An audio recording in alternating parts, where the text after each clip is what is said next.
kapan ads dibilang bagus? Gimana ya ngukurnya? Untuk jadi acuan kapan ads atau iklan digital sosial media gitulah ya bisa dikatakan bagus. Usually nih ada dua acuan. Pertama secara keseluruhan bisnis, yang kedua secara spesifik yaitu secara digital marketing itu sendiri. Aku mau sharing secara keseluruhan bisnis. Biasanya company itu melihat saat ROI dan cost ratio aman.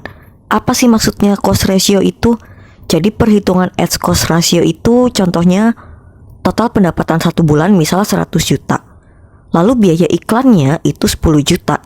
10 juta itu kan 10% dari total pendapatan dari 100 juta. Nah berarti cost rasionya ya 10%. Notes juga, setiap usaha memiliki acuan cost ratio yang berbeda-beda untuk dapat dikatakan baik, tergantung kebutuhan dan kondisi usahanya.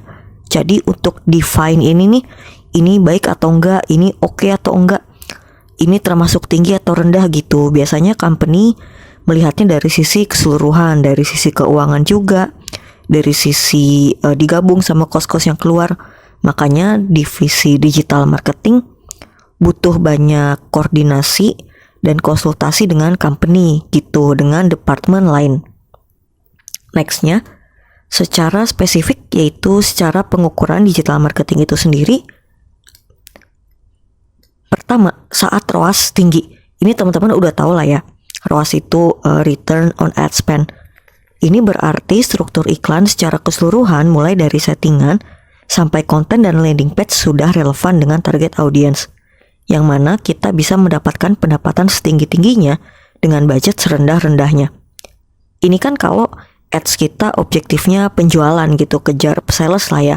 Lalu gimana kalau ads kita objektifnya bukan penjualan? Aku sharing di slide selanjutnya ya. Next, kedua, saat CTR tinggi atau cost per engagement murah. Ini berarti konten yang diiklankan sangat menarik, atraktif dan relevan dengan target audience. Targeting ads-nya juga cukup relevan.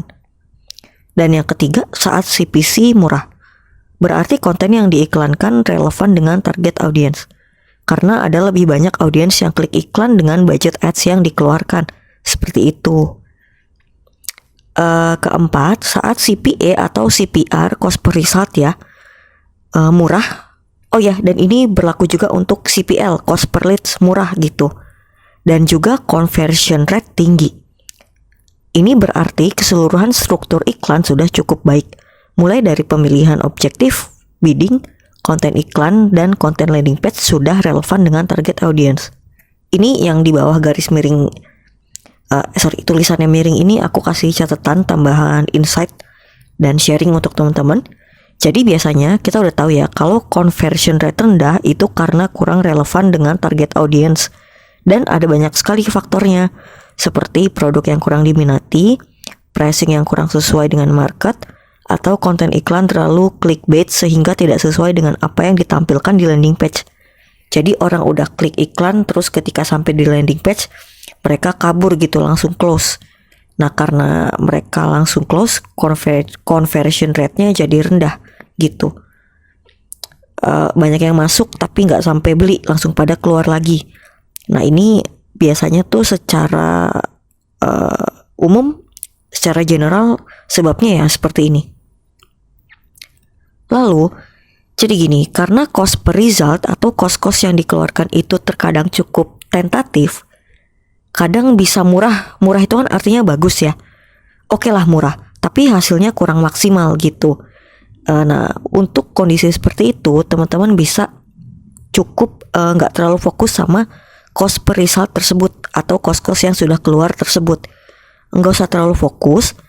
Teman-teman secara umum juga bisa mengacu pada acuan kelima saat traffic tinggi, keenam saat leads tinggi, ketujuh saat engagement tinggi, dan yang kedelapan pastinya saat konversi tinggi. Sekian sharing dari aku kali ini, semoga bisa kasih cukup insight buat teman-teman ya.